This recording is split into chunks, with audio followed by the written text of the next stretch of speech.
¿Qué tal? ¿Cómo está? Buenas noches, soy Fernando del Rincón. Acaba de terminar el sexto debate presidencial demócrata en Los Ángeles, California. Fue el último del año y en CNN lo retransmitimos íntegramente.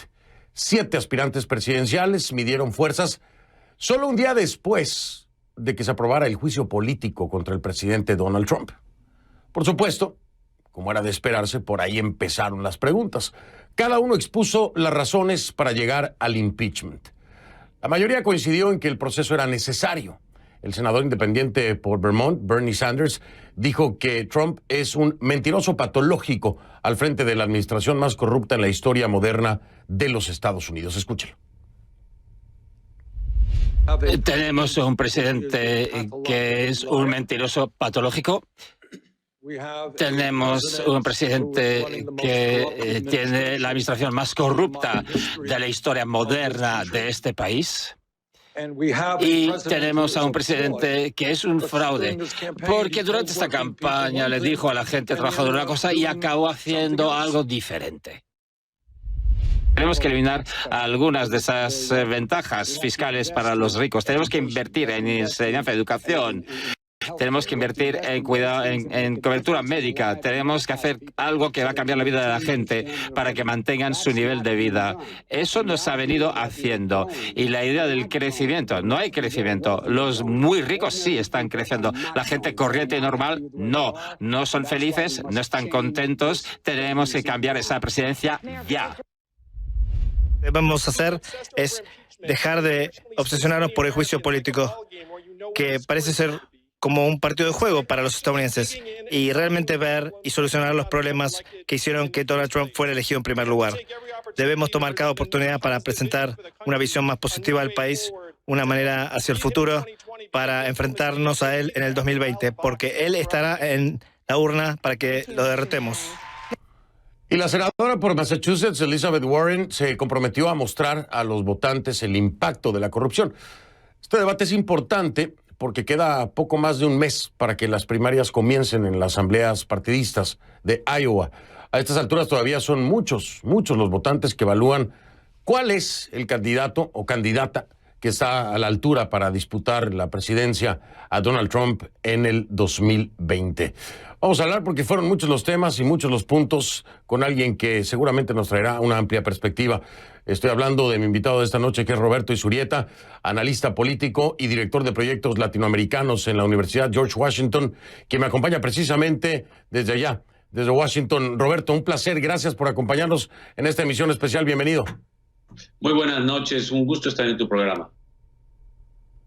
Al contrario, Roberto, como siempre, escucharte y entender ampliamente la perspectiva de la política estadounidense es muy importante. ¿Qué te parece si antes de determinar o de definir qué es lo que normalmente se hace, quién salió más beneficiado o a quién le fue mejor o quién ganó el debate, vamos por puntos? Hay algo que me llama mucho la atención, Roberto, y quisiera que tú nos dijeras si es finalmente un error o para ti parece la estrategia correcta.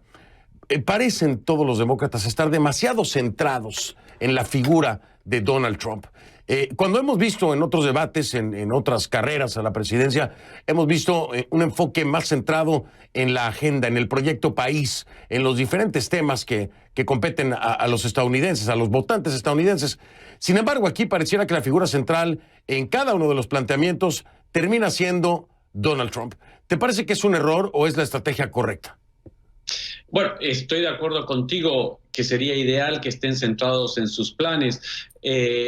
No es tan malo que estén centrados en atacar a Donald Trump porque es la elección interna. Lo que fue muy grave, y eso lo vimos los últimos meses, por el contrario, es que estaban centrados en atacarse unos a los otros.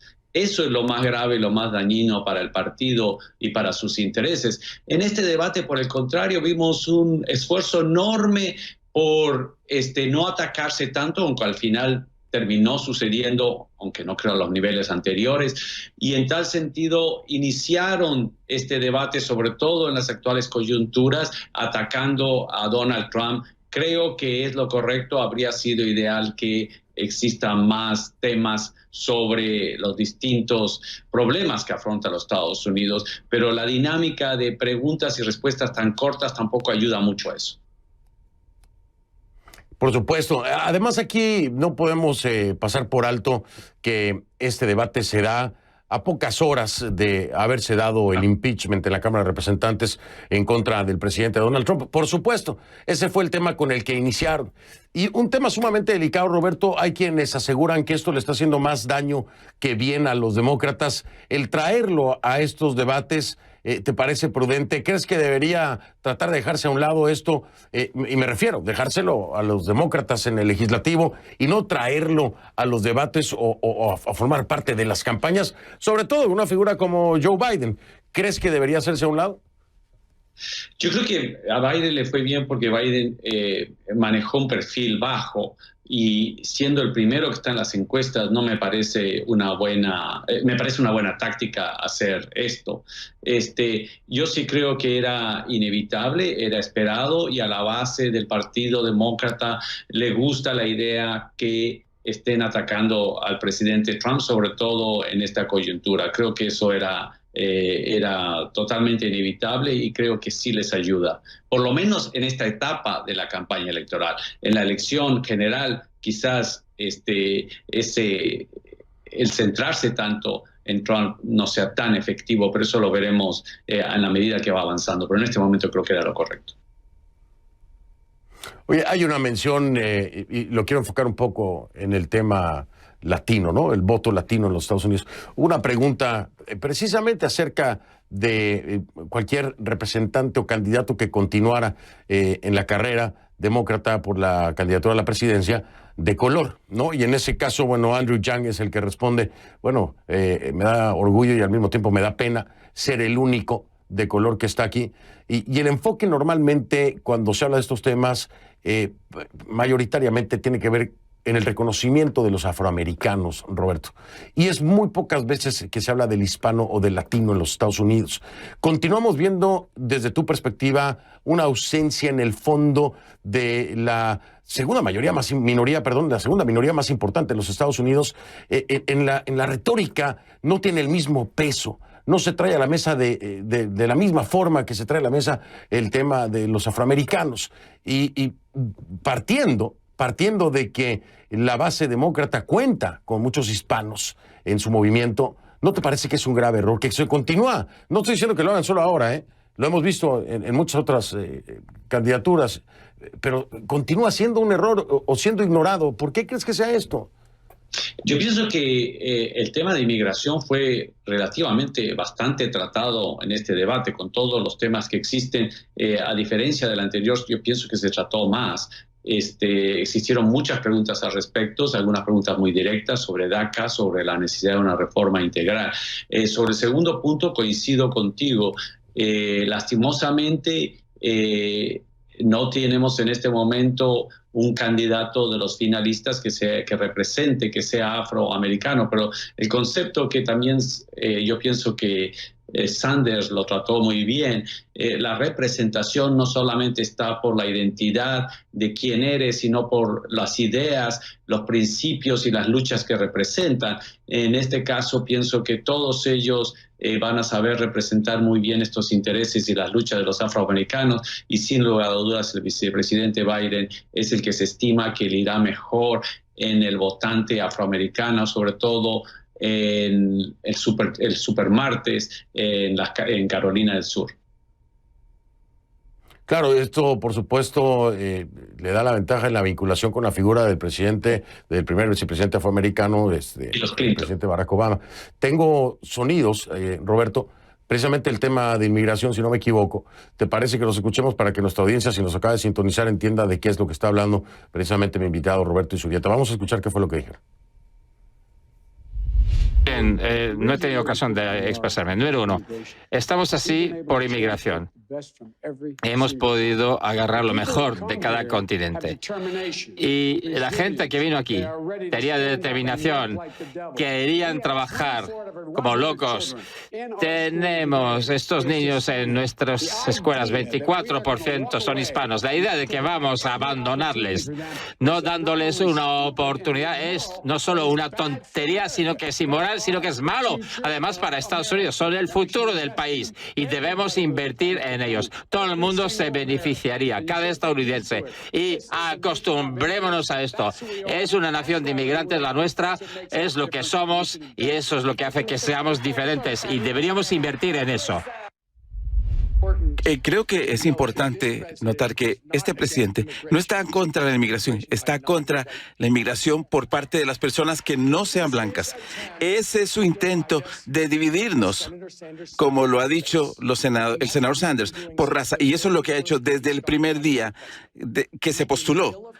Ha estado hablando mal de los inmigrantes que no son blancos, ha tratado de generar a su base y asustarlos que si la gente blanca pierde el control de este país, van a perder el control de sus vidas. Desde el principio, decreto ejecutivo, resolver el estatus legal de 1,8 millones de jóvenes dentro de DACA. Desde el primer día, cambiamos las políticas en la frontera para que los agentes federales nunca separarán a los hijos de los brazos de sus madres. Desde el primer día,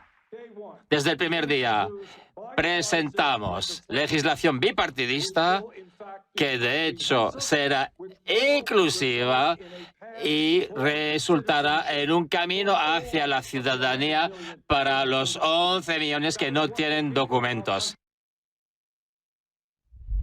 Sí, y tienen que tener una vía rápida para la ciudadanía, porque lo que Estados Unidos ha hecho con este presidente está mal. Tenemos una obligación moral para hacer lo correcto. Y sobre el tema de inmigración, lo que yo entiendo no es teórico, no es algo que yo aprendí en comisiones de trabajo. Comienza con el hecho de que mi hogar, mi familia, vino del extranjero. Mi padre vino de otro país y se convirtió en ciudadano estadounidense.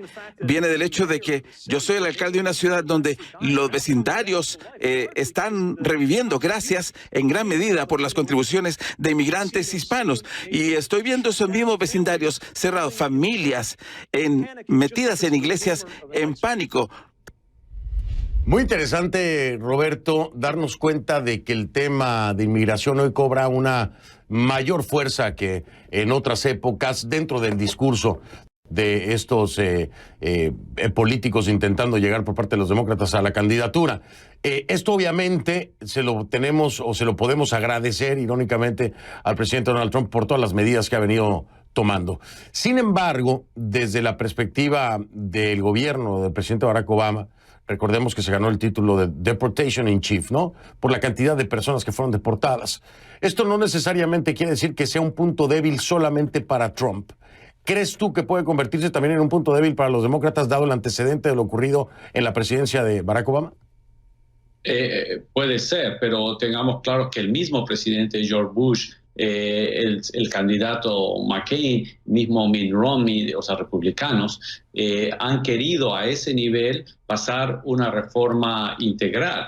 Pero el problema, el gran obstáculo que existe ha sido en el Congreso y sobre todo en el Senado. Entonces, si queremos tener una reforma de inmigración, no solamente que se tiene que elegir un presidente demócrata, sino que tiene que cambiar ese balance de poder, sobre todo en el Senado. O sea, no estoy diciendo ni tomando parte en esta lucha, pero sí quiero ser muy claro que la razón por la cual no ha pasado una reforma migratoria no es por ni siquiera haber tenido al presidente George Bush en la presidencia y a Barack Obama, sino porque la obstrucción vino del Congreso y del Senado respectivamente, dependiendo en cuál periodo. Entonces, eso es lo que tenemos que solucionar. Ahí está el problema. El problema 2 es que efectivamente, como tú dices, Donald Trump ha manejado una retórica realmente divisionista, dañina, en mi opinión, con características racistas en lo que respecta a la migración, a la inmigración en los Estados Unidos, y eso es muy grave y ha hecho mucho daño. Y en tal sentido, este debate sí fue refrescante, el escuchar no solamente la posición de todos los candidatos con respecto a la posibilidad de una reforma migratoria, sino sobre todo resaltar el valor que significa la migración en la construcción y en la economía de los Estados Unidos. Por supuesto, es muy importante. Ese es uno de los puntos débiles en ese sentido de la administración Trump, por lo que ya tú decías, ¿no? Para muchos es completamente racista la retórica y muchas de las acciones o decisiones tomadas por Trump.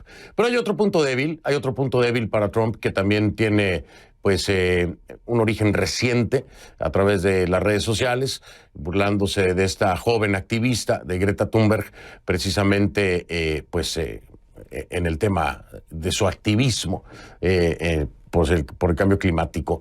Vamos a escuchar qué fue lo que dijeron y regreso para analizarlo contigo, pero sin duda alguna este también es un golpe importante que los demócratas hoy por hoy están trabajando para pues hacerle mella a Donald Trump. Vamos a escuchar qué dijeron sobre el cambio climático. Declarar una emergencia nacional. Estados Unidos tiene que liderar en el mundo y quizás, solo quizás, en vez de gastar 1,8 billones al año en armas de destrucción masiva, quizás un presidente, Bernie Sanders, pueda liderar el mundo en vez de gastar dinero para armas, para matarnos los unos a los otros. Quizás nos juntemos y luchemos contra el enemigo común que es el cambio climático. Si el presidente sostiene que él es tan inocente, entonces, ¿por qué no todos declaran? Richard Nixon tuvo a sus principales colaboradores declarando. Nosotros tendríamos que oír un poco más de él. Muchos han dicho que Mulvaney es la persona, entonces sí, no vamos a presentar esta asistencia para obtener un trapo sucio sobre un oponente. Él le dijo a sus propios equipos de trabajo de reunirse con un abogado después de reunirse con el presidente. Si el presidente Trump cree que él no debe ser llevado a juicio político, entonces tampoco tendría que tener miedo de presentar sus propios testigos. Tenemos que asegurarnos de que vamos a reconstruir nuestras alianzas que Trump ha destruido con Japón, Corea del Sur, Australia, Indonesia. De hecho, necesitamos aliados que entiendan que vamos a ponerle un freno a los chinos. Tendríamos que ir a las Naciones Unidas directamente para pedir sanciones por lo que han hecho. Tenemos que ser firmes. No hace falta tener una guerra, pero tiene que quedar claro, hasta aquí ha llegado China. Bueno, ahí tuvimos un poquito de todo dentro de lo que fue el debate, pero yo me quería enfocar y centrar en el tema del cambio climático. Hay una pregunta clave que a mí me llamó mucho la atención, me parecía muy oportuna, cuando preguntan si apoyarían el uso de los fondos federales para reubicar a las comunidades amenazadas por el aumento del nivel del mar y la inundación de los ríos. ¿Por qué me parece tan importante? Porque es una pregunta que, al responderla, por ende, ¿aceptas la realidad del cambio climático, la asumes como una responsabilidad de Estado o simple y sencillamente la ignoras? Roberto, ¿crees que estos candidatos tienen claro el compromiso sobre el cambio climático o pudiéramos estar viendo de nueva cuenta declaraciones para salir del paso sin un real fondo? Yo pienso que más bien fueron bastante, por utilizar una palabra que me podría arrepentir, radicales en ese punto. No creo que fueron tibios. Lo que sí tuvieron mucho cuidado es en no mandar un mensaje de que van a comenzar a expropiaciones forzosas, por decirlo así. Entonces, en ese punto creo que eran más bien claros como para decir, sí, nosotros vamos a ayudar a la reubicación, sea con fondos federales o no, pero tampoco vamos a obligar o a comenzar una evacuación en ciudades que están cerca de los ríos o de los ríos, sobre todo por cuando existen después de las tormentas y de todos los cambios drásticos en el clima y también en el océano. Entonces creo que más bien fueron cuidadosos en no escandalizar y perder, por supuesto, muchos votos, pero sí fueron muy, muy partidarios del cambio climático y de la concientización que significa para disminuir nuestros efectos en la economía, de parte de la economía y como nosotros como sociedad en el clima en el mundo. Sí, y te lo preguntaba porque hemos visto tal vez en otros discursos, en otras épocas, el tema del cambio climático, que en el momento de llegar a la presidencia no se tiene la acción que tal vez se esperaba.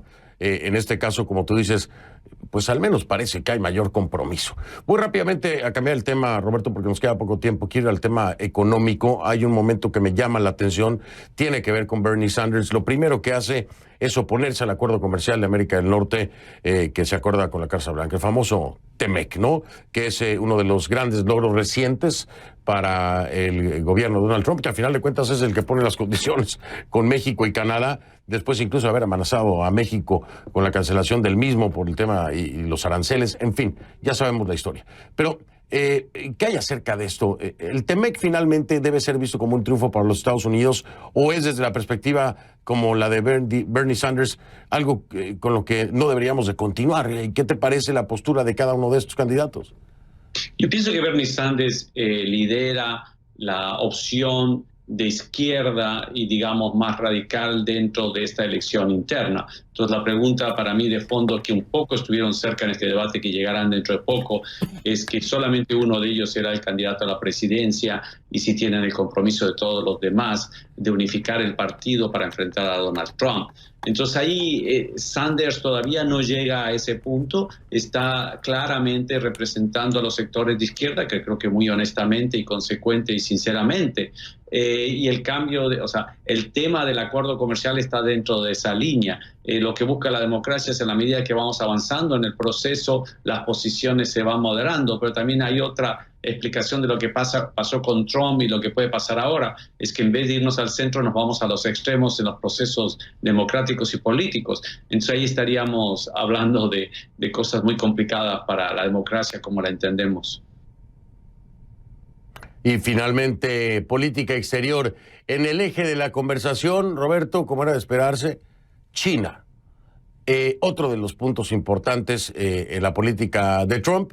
Y me parece la aproximación de Biden una de las aproximaciones más interesantes, es decir, demostrar que no somos un gobierno o que no sería un gobierno bélico, pero sí un gobierno firme que obligaría a que cambiaran condiciones como derechos humanos, etcétera. ¿Qué opinas acerca del planteamiento de cada uno de ellos? ¿Te parece también el de Biden el más fuerte con respecto a política exterior y China?